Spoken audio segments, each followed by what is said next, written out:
1934 Plum Crazy Ford 3-window coupe, and that's fiberglass. He loved his car so much, he wanted it in fiberglass. So he built it. Anything original? Frame? Nothing original. The bill of sale, that's it.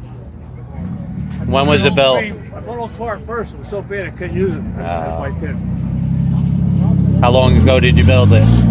I finished it about 4 years ago. What kind of engine? 348 Chevy. Ooh. A Chevy engine and a Ford kit car. Got junk here.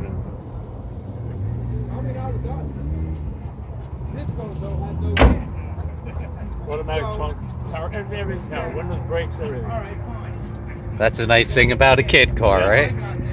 And he has a perfect vanity plate. Ourway. With a floor vacuum.